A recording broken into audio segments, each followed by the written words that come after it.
काही श्रीपेक्षा सरस वगैरे नाही हा. उलट तोच माझ्यापेक्षा कितीतरी पटीने सरस आहे. खरंच म्हणजे कितीतरी नाजूक आणि अवघड प्रसंग ना श्री खूप सहज हाताळतो. मी तर रडतच बसते.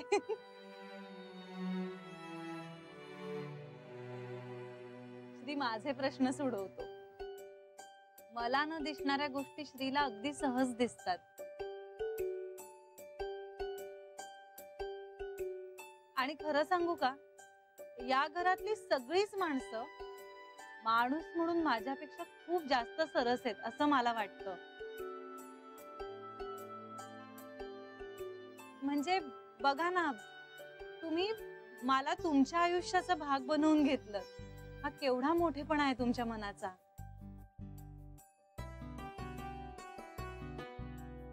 मी श्रीची बायको आहे याचा मला खूप अभिमान वाटतोच.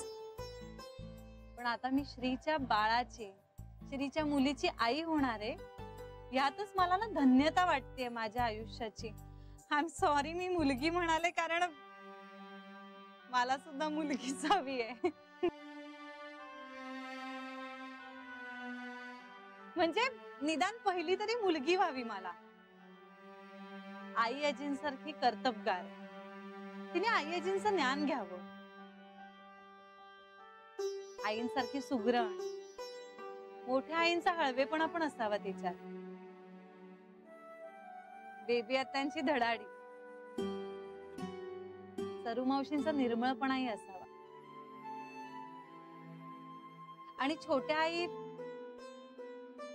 मी पण खूप मिस करते छोट्या आईंना. त्यांच्यातला ना निरागसपणा असला पाहिजे माझ्या बाळामध्ये. काकांमधला गोडवा, श्रीची बुद्धिमत्ता आणि त्याची कर्तबगारी असली पाहिजे. पिंट्याचा प्रेमळपणा असायला हवा आणि बाबांचा समंजसपणा. असं ना सगळ्यांमधले सगळे गुण घेऊन माझं बाळ जन्माला आलं पाहिजे, माझी मुलगी जन्माला आली पाहिजे. श्री जसा एकट्या आईंचा नव्हता ना, तशी माझी मुलगी सुद्धा सगळ्यांची असणार आहे, सगळ्यांची लाडकी असणार आहे ती.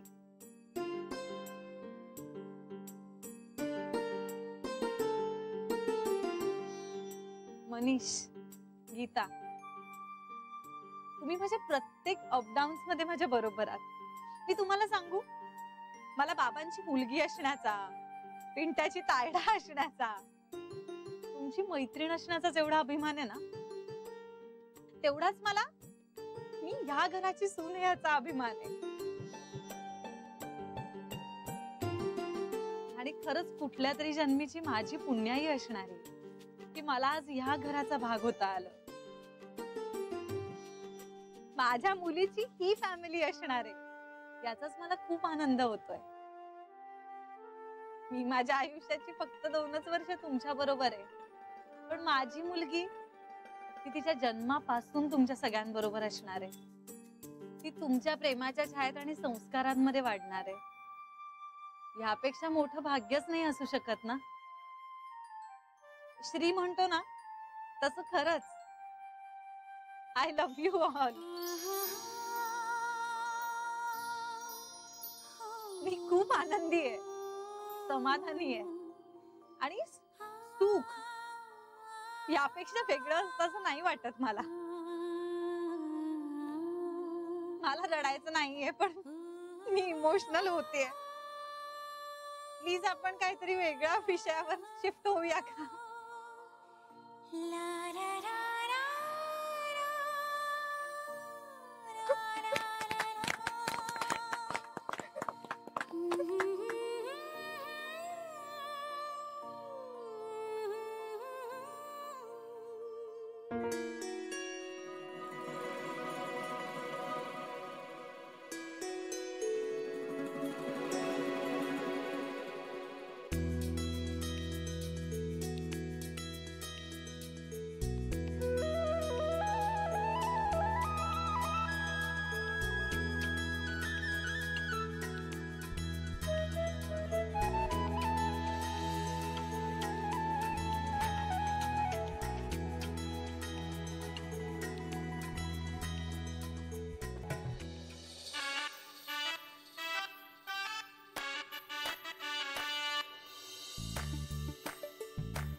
आई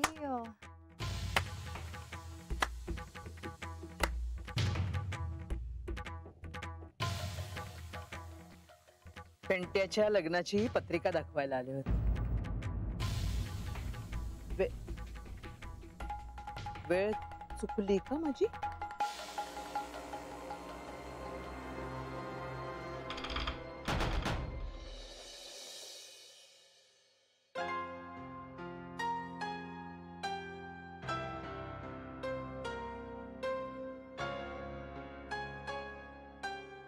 बाबा, आई पंतांकडे कशाला? सगळं ठरवायला फार दिवस राहिले नाही. बाबा, तुम्हाला काय वाटतंय? पिंट्या, पिंटोबा, तुमचं लग्न आता 2-3 दिवसामध्ये व्हायलाच हवं.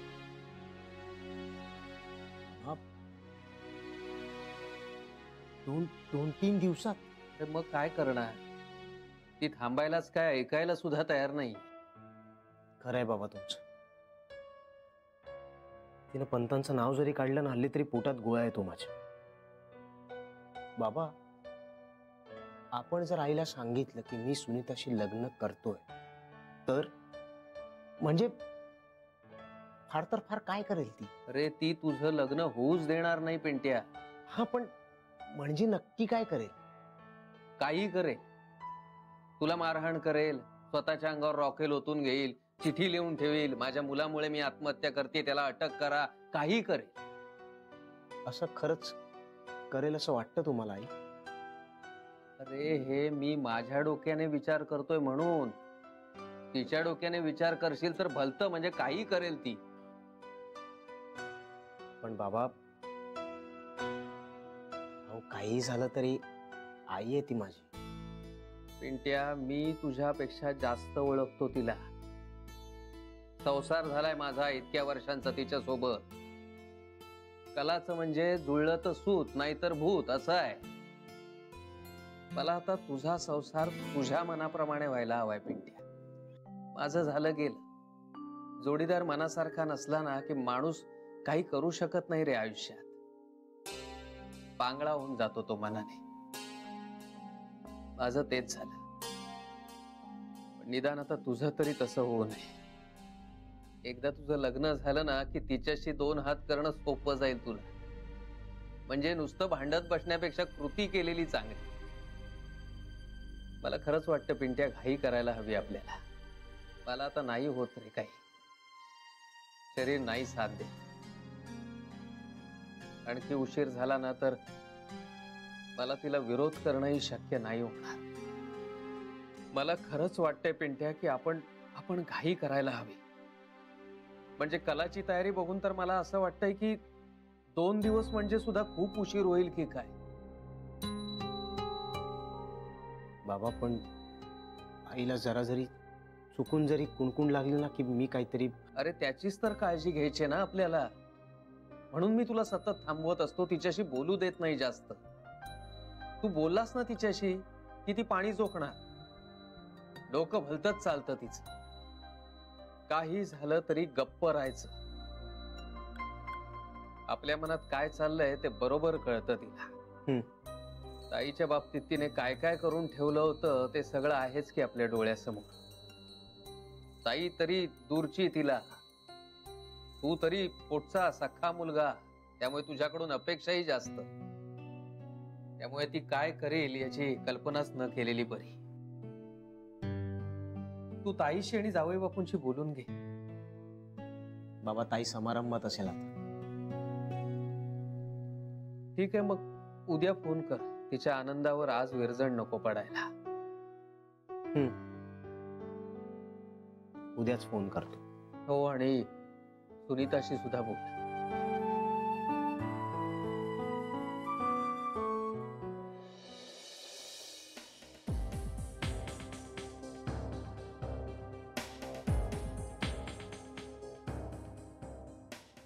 आई तू अगबाई जानू, काही कार्यक्रम आहे वाटतं?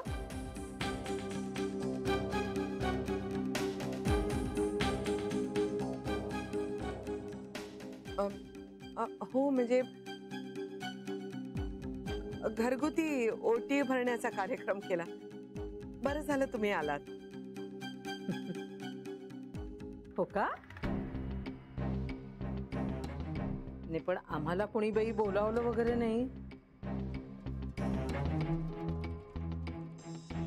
नाही, आलो असतो की आम्ही बोलावलं असतं तर.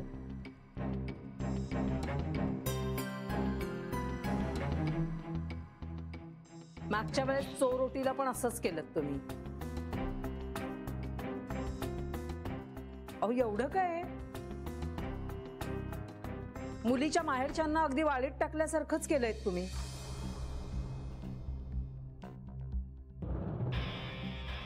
नाही, आम्ही काही कोणी परके आहोत का? अहो, आमच्या मुलीचं कोड कौतुक आम्हाला बघावं असं नाही का वाटणार? अगदी कशाला म्हणून बोलवत नाहीत तुम्ही आम्हाला. अहो, आमच्या जानूचं बाळ म्हणजे आमचंही नातवंडच आहे की. आई अगं तसं नाहीये. तू तर काही बोलूच नकोस जानू. एका शब्दाने बोलली नाहीस. ते काही धावत आले नसते इकडे. नाही नाही, तसं काही नाहीये. यात जान्हवीचा काही दोष नाहीये. मीच ठरवलं होतं की घरातल्या घरात करायचा कार्यक्रम, उगाच बाहेरच्या कोणाला नाही बोलवायचं. अच्छा, म्हणजे आता आम्ही बाहेरचे का?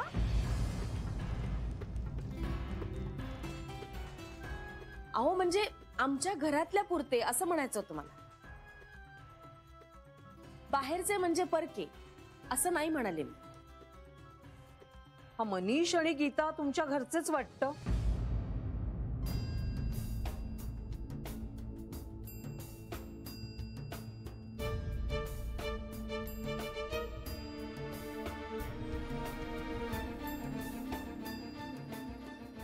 नाही म्हणजे इथे घरात राहतात की काय? हा,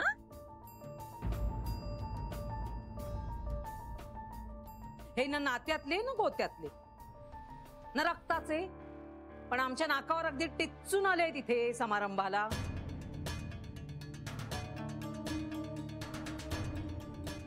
आणि आम्ही आई बाबा हिच्यासाठी जीव अगदी बाजूला काढून ठेवणारा तिचा भाऊ, ते मात्र तिकडे घरी. ते काही शोभतं का? नाही नाही, तुमच्या मनाला तरी पटतं का हे? शेवटी लग्न करून दिली मुलगी म्हणजे काय नातच तोडायचं की काय आई बापाशी?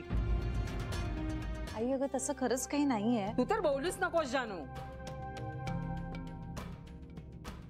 श्रीमंत सासर काय मिळालंय म्हणून तर तुझी मतीच फिरली.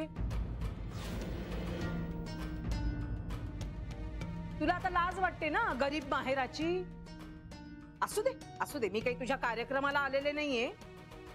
एवढी काही रस्त्यावर पडलेली नाहीये मी.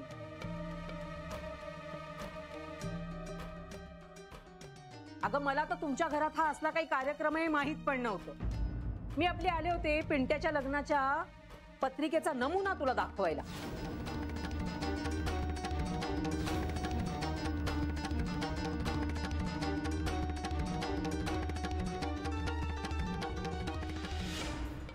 पिंट्याचं लग्न? मग नाही, तू प्रयत्न केले नाहीस म्हणून काय त्याचं लग्न व्हायचं थांबणार आहे की काय? अगं योगाच्या गोष्टी असतात सगळ्या. आता सगळं ठरल्यात जमाय. अगं तू आम्हाला जरी परक केलेलं असलंस ना तरी आम्ही तुला मात्र आपलीच मानतो. हे बघ, तुझं आणि जावई बापूंचं नावही घातलंय त्याच्यात. हा, आता तुला आम्हाला बोलवायची लाज जरी वाटत असली तरी आम्ही काही आमच्या कर्तव्यात चुकणार नाही आहोत. आम्ही तुला बोलावणार, तुला नाही तुझ्या सासरच्या सगळ्यांना बोलावणार आहोत. बरं का बेबी आत्या? लग्न जरी अगदी घरगुती आणि आपल्या आपल्यात जरी करायचं म्हटलं ना तरी तुम्हाला सगळ्यांना आमंत्रण असेल. बरं का बेबी आत्या? सगळ्यांना.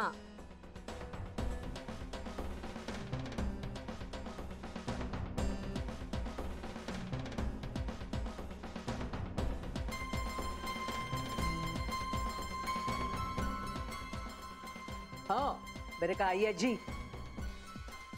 यायचंय हा तुम्ही पण आमच्या पिंट्याच्या लग्नाला. नाही म्हणजे रितसर पत्रिका द्यायला येऊच आम्ही, पण आधीच आपलं सांगून ठेवतोय अगदी काहीही कारण सांगायचं नाही.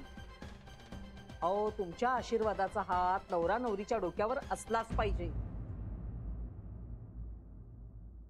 बरं का? हो नक्की. चालू द्या, चालू द्या तुमचं. उगाच तुमच्या कार्यक्रमामध्ये माझा व्यत्यय नको.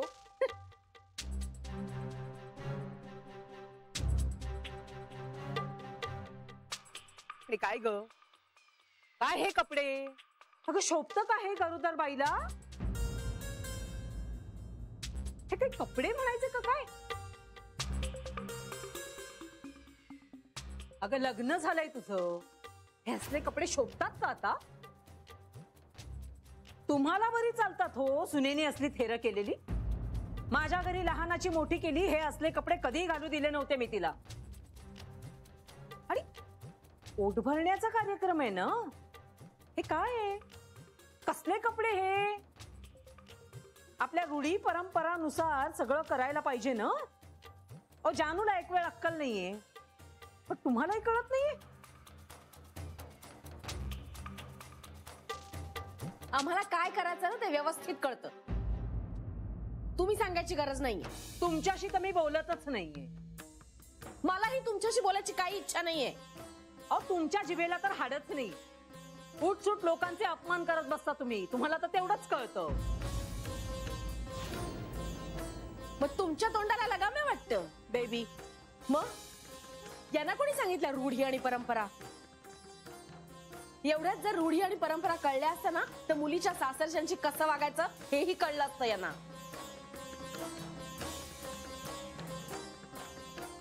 असू दे बेबी आत्या, असू दे.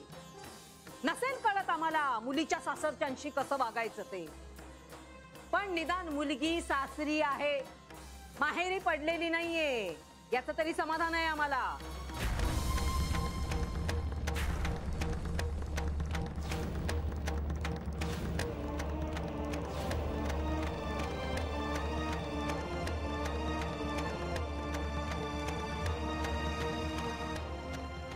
मी माझ्या माहेरी राहते, तुमचं काय जात आहे? बेबी पुरे आता. आई त्यांना काय अधिकार आहे मला असं बोलायचा? बेबी तू शांत राहा. तू मला का शांत बसायला सांगतोयस? यांना कुणी हक्क दिला मला हे सगळं बोलायचा? आणि तुम्ही काय शिकवता मला परंपरा? हा, आपल्या घरी राहायला आल्या होत्या तेव्हा मला न सांगता माझी साडी नेसल्या होत्या. मुलीच्या लग्नात हटून बसल्या होत्या तेव्हा कुठे गेली होती तुमची परंपरा? अगं बाई, साडी नेसले होते त्याचं एवढं मोठं करताय तुम्ही? काय साडी झिजली का काय तुमची? आई अगं प्लीज, तू एवढं काय बोलतेयस? तुला तुझी सासू कशी बोलते हे दिसत नाहीये का ग? हा, सासरच्यांशी गुळूमुळू बोलण्यामध्येच तुझा फायदा आहे हे माहित आहे ना तुला. आईकडे काय आहे? आई दारिद्री. हा, एक दमडी सुद्धा नाहीये दातावर मारायला, हे माहितीये तुला? तुम्ही प्लीज जान्हवीला मध्ये घेऊ नका. तिला दिवस गेले तेवढे सुद्धा कळत नाही तुम्हाला? दिवस गेलेत तर काय झालं? काय झालं दिवस गेलेत तर? म्हणजे काय डोक्यावर घेऊन नाचू काय तिला? आणि मी पण जन्म दिला एका मुलाला, कळलं ना? मला माहितीये दिवस गेल्यानंतर काय होतं ते आणि काय करायचं असतं ते.